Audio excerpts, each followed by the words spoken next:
Hello and welcome. It is the 21st day of March, 2018, 19. My name is Derek. All bets, trades of the like within each his own risk and their own reward. I'm going to go over the portfolio I'm trading, but then just talk about seven random, not so random coins, rather. I looked at about 11 or 12 in about 11 or 12 minutes, and five of them just were talking about. Seven of them were. So I'm going to go over this list of the coins that I'm trading, which I show. I'm going to say, not going to say quite frequently, but I'm definitely showing them. Litecoin, obviously, Bitcoin. This is what I was trading against Bitcoin. Litecoin, Doji. No, I don't show much of that. It's not really doing much. Dash, show now and again. Namecoin, just recently got into it. I did mention that a couple of times, at least once. Twice. Vertcoin, talk about that a little bit. Komodo, yeah. Theta, yeah, I've been talking about that a lot. PivX here and there. ApeCoin, that's the chart, the market that's just been so. I'm just like fascinated so much that I can't. I just go on a. I'd actually just trade, increase its stakes instead of getting out of a lot of the coins that I've been doing. I decided, and which is easier when you get out of coins to increase the stakes. So that's the whole point of what I'm doing is trade less, but for higher stakes on average. And a lot of these coins that weren't at that highest stakes were higher. I wish I would have bought more Theta beforehand to increase it some more. It was already decent before as it was. NLC2 and extra bytes. Other base currencies, DGB and Litecoin together. And I want to trade something with XBY. TBT is to be determined. I don't know what that's going to be yet, but I'm waiting for Cryptopia to access funds, and once they are accessed, then Ravencoin will be on the list of a BTC pair as well.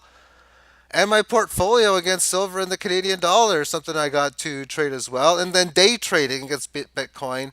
I just haven't done any of it.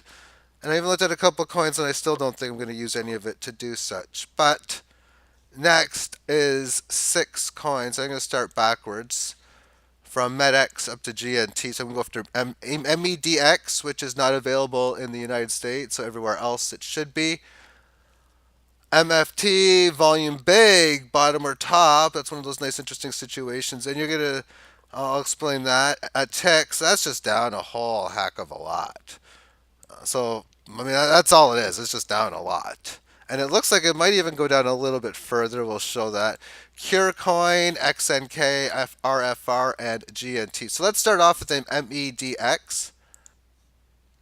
And it's pretty much from the start, the open, which would be back here in this November.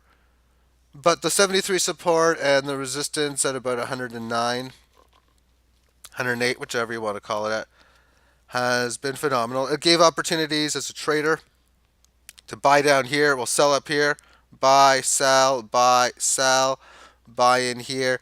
Maybe your volatility could hit a sell up here if you're playing for smaller, but if you're looking for like 10% moves or even a bit more, and you're buying at 80 and the market goes up to 92, 93, well, it's available. And then it would be available again here on February 17th. And then even from this bottom, 73 going up to 90, that's a differential of better than 20% from this low to this high. And a lot of that depends on where you buy. Because you could be waiting to buy at 67, 68, and it just doesn't hit. Or even more so if you're waiting to buy it around 71. And your last buy before that's like 81. Well, this move to like 89 might not mean much. Whatever on that. But still, it meant, well, selling up here. Oh, and then it goes up. Breaks resistance, breaks this line. It did that a couple days ago. And now it's back to where it came from. It's met up with the 18 average of highs. A deeper coming back to where it came from would be about 89 or so Satoshi. Hey, let's see what this is. We'll see if this is a start of something big because it's either a start of a bold market of probably at least a decent gain, 300, 500, wherever, 1,000, wherever it can make it to, or it's a failed breakout. And time can only tell. And MFT is next, starting off within the single hour time frame. This move in here, the question is this a real move or is this a failed breakout? For when you look at this on the daily term, this is its play. Last bull run it attempted was from the mid-January lows of about 70. rallying up to a twice hit level at about a little over 100, doing so here, doing so here. And yesterday's hit was also at the area of previous resistance, piercing a little higher. Back to where it came from, just like we see it on the other one, but this volume is to be of massive interest. Bottom or big volumes usually mean the top, the bottom, or a start of a key reversal mode. So as I look at this, well, this would tell me it's either the start of a reversal mode, and we're now in the area for where it would be a spectacular buy because it's most likely going to find support in this area, and it's going to start a pattern in the next multiple amount of days that would see prices go significantly higher. Usually following thereafter, you're not going to get as volume as high as this, but you'll get decent volume compared to where you came from before, but lower from, of course, this key level.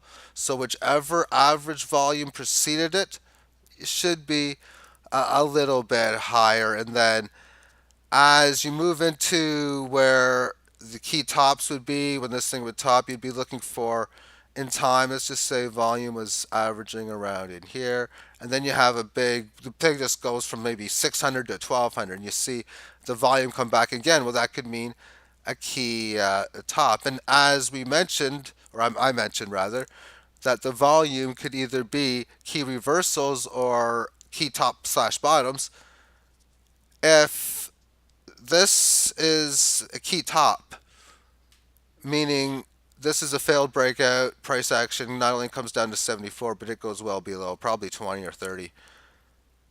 And then we would look at this high volume then and say, yeah, it happened at a key top. And that's why I say it's one of those either or situations. And next up is Bittrex, the one that's down a lot. We had established support at 2,900. Previous low before that at 21 and change. And it just ripped through those areas. As we had the small price down to 26, and then one day it was down 25%, and then grinded its way down further, and then multiple days down, 20% down one day, next day down 28, next day down 19, next day down 5. Seeing price action at that point going from 17 to like 7. We're losing like 60-70%, and overall going from 3,500 to like 560. That's losing about 8 times, so well over 80% of its value. Its low in here was 1,800 it looks like. So this thing has gotten its butt kicked. It had this spot in here where it had a high of 117,184 in September of 2018, which is why it's important when am playing orders on here to play your orders this way.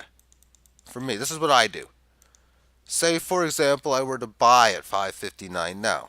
Now, this is an interesting chart because it's got extreme volatility, which is another reason why I consider, hey, is this something I want to pop into a trade, either by buying now to try to sell or try to find a buy order cheaper. Well, can I get 500, 450, whatever have you. But this is a spot where I could be looking for, when this thing goes back up, this thing could have some wild moves. We could be talking this level of resistance here is at 615.60. Is this a death of a coin? Has this coin been delisted on whatever site? I don't know those things. I spent like 12 minutes looking at about 12 coins. I'm spending more time doing the analysis on this video. But as it's curving down, I mean, it doesn't look so good as it's playing out that maybe it could have a decent size, or another leg lower. It's always been decent the whole way through. But as I look at this, we have this level of support established. It already broke down from it. This level of support was established. It corrected from it. So if I'm looking to buy at a key low short term, I don't see it. I see this thing ready to break down because that's what I'm looking like it's doing. It's breaking down from the established lows at this point. So therefore, when I see this candle with this candle, and this is a bearish candle in itself, it's had the last two periods at resistance levels highs. Yeah, I think this thing could be ready for another leg lower, which is why if I wanted to go for an aggressive bat trade, if I would probably wait for a lower price. Again, I don't know any fundamentals on this, but it's down a lot. Next up is Curecoin, Volatility City. And a few days ago, a little notable event happened. But even if we look to how the year ended last year and into this year, and there's even a lot more data before then, 1300 rally and intraday on the 26th up to 2400, so a gain of about 70% from point low to point high, and then retracing back that given day from 2400 almost to about 17. A decent sized pullback, which meant that maybe you're able to buy a bit back and have another round of selling in here. And even intraday, when you look at these up and down ticks, you see intraday highs of 2039, intraday lows of 1838, differential 162 plus 40 minus 1, which would be 201. I mean, that's so I should have seen that instantly. Over 20, over 11% on just that day. But then everything you sell up here, you can buy back on the 3 days down. We have 5% down, then 6% down, then 21% down. All like 3 days of buybacks, and then doing nothing from January 4th to like January 14th, 10 days of really doing nothing, no buys, no sells. And then you start to sell a bit, maybe buy back here, selling up here, then buybacks all the way down to in here. Maybe you sell up on this day. Whatever spies you couldn't hit, should have hit on maybe the 24th of February. Maybe you sold a little bit up here, but you should have sold a lot in here. And then this is what I wanted to say. I didn't say this last time as far as how I replace my buy orders and sell orders. So let's just assume it was back in here. And it was 11. Say I buy it at 1200 even. So I buy at 1200. Okay, let's put my next buy order. Maybe I'm gonna go here at 1000. No, I need some sell orders. So I bought at 12. I want a decent enough volatile gain. So knowing at this point, I'd be like, well, there's a little lower high area here at about 1689. I would look at the mathematical move. That's 489 points on 12. And that's like 30%. I'd be like, I don't even have to go that. I could probably go like this, lower high. And then I'm going to put, for me, oftentimes I'll maybe put two more in. Maybe I'll put another one in, and I want a decent size gain. Usually we're talking 60, 75% from here. So I'd be talking about right around here. And then I'm going to put a large one. Like 60,000, 180,000. I mean, I might own zero point zero 0.04 of something, and I might try to make my last one worth like 1.9 Bitcoin or something. Just a sick number higher. Not selling the other half or 60% I got left or 70% left that I would have left, because the other two sell orders would be the remaining portion. So in a spot like this, I'd be going through and I would be missing out on some of it. But there's going to be spots where maybe I will hit the highs, spots where I won't. But when you hit an area like 2100 here and 15, I'm like, okay, I could start to think about buying the 2100 back like ASAP or look for a small retracement. And of course, a small retracement, well, I'd still be looking for it maybe. Maybe this thing comes back down lower to here. And this move, I find it an interesting one. Anyway, I don't want to spend too much time. I got lots of coins to go over, and I'm not making any plays on any of these. Ink Protocol is next. It's a liney chart. That's what I think is really intriguing about this. February 26, high 155, low 99. Next day, high 143, low 102. And then this day it goes up to 174, closing at 140, and the next day going down to 120. And then the next day back up to 157.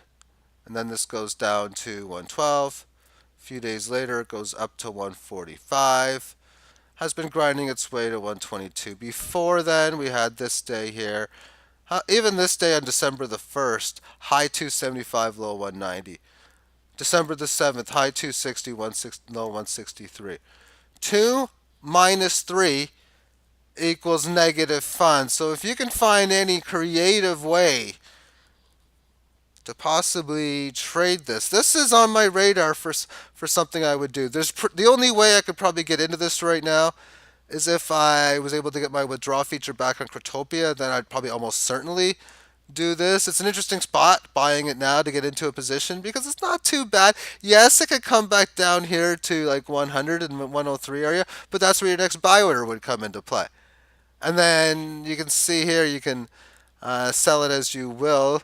If you want to take like looking at this say on a 4-hour time frame, you can see that even if you're quick on the day trading level, I want to see this on the single hour now.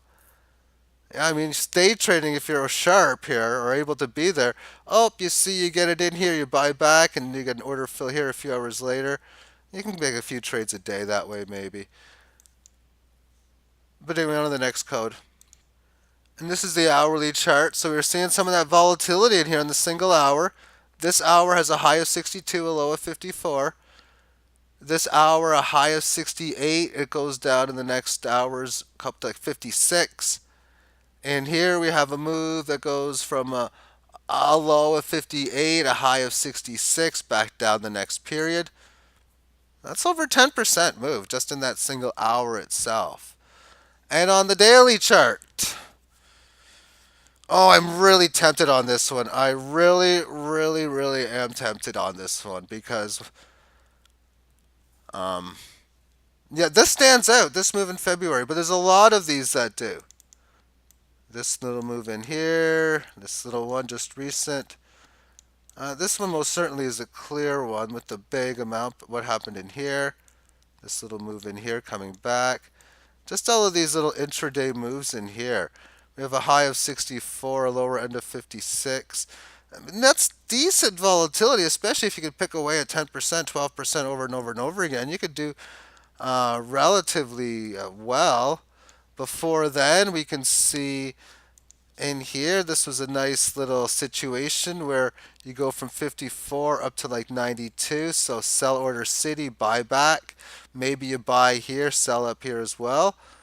So a lot of opportunity within the strategies that I like. To be able to think that this is something that, just like for mainly the same reasons as Aidcoin, there's this. So if there's anything I get into, this is the highest on my list or probably my favorite. And that's the entire history of it right now. But it's back to, as far as entry points are concerned. Yeah, I mean, it's come back from this high. I can buy it at 55. I can put sell order in at this previous high around 64. Maybe put a sell order again at maybe this previous high around 84. And then maybe put another one in at, if I want to, like 200, and maybe even another one in at like 27,219 or 450,000 Satoshi. I mean, you're probably not going to hit it. And if you're just going to hold them there anyway, it's not a bad place to put them if you don't have any plans on selling them. But just think of it for the analogy. Everyone has a price. There used to be an old wrestler back in the day, the $1 Million Man. Everyone has a price for the $1 Million Man, and quite frankly, what is it worth? To a degree, for almost everything, yeah, everyone does have a price. So if there's something you don't want to sell, at what price point would you sell it? Oh, I'm not going to sell my gold. Oh, even if I give you 50,000 for that 1 ounce piece? Well, I technically, yeah. I mean, come on. Of course, I'm going to sell it there. Yeah, that's one way I look at it. In that is, what if you're not going to sell something? If then just put it to an insane level. And let's finish it off within GNT on the same page as we were before. This code is on the daily time frame. It's really liney, as in how many of these days, and it's always on the upside, not really on the downside. Look at these up pierces. We got this one. Even today's got one. This one, moderate one here. We have this one, tiny moderate one here. 3 of them here. This. We got these. We got this. We got this. We got all of these. Now, how about the ones on the downside? We have a couple in here. We have this one. Yeah. Get the clue, get the pattern on this one. Anything beforehand? Where do the lines work before this? And this one's been around for a long time. I'm not going to go all the way back on it, but this one stands out. Barely one's in here, barely below on this. Here's one on the downside. A couple daily ones here. We got a couple here. Got a low in here. Although tough to see, there's some up here because of the text that's viewing it. Not as much before, then there wasn't as many, but there's like none on the downside. There's hardly any lines. The market, pretty much, for the most part, on Golem, hardly ever goes below either that of the open on an up day or the low on a down day. So therefore, a situation on a low on an up day is like this in here. You can see this where you have a green candle and there's really no line on it. And then of course a down day like this is where it goes down and it pretty much closes near or at its lows. But I do find it fascinating. So you're looking for sell orders. You're looking for sell orders. And oftentimes, on an intraday level, they're just going to come back. So this one I'd rank number 2 maybe on the list. With maybe, I know it's not available in US. MEDX I'd rank maybe number 3 as my top 3 of these 7 in which that I listed. And I'm really, I probably will get into RFR. I probably will. I can easily buy it instantly now and have little problems needing to move funds around at all for my next trades at all. I could buy it on Bittrex now without having to put any Bitcoin on there right now. Whether I will, if it goes down a decent amount, maybe I'll put a buy order in. Maybe I'm going to think about it, but I do like the movement of how it's going. Thank you for tuning in. Have yourself a magnificent day. Bye bye.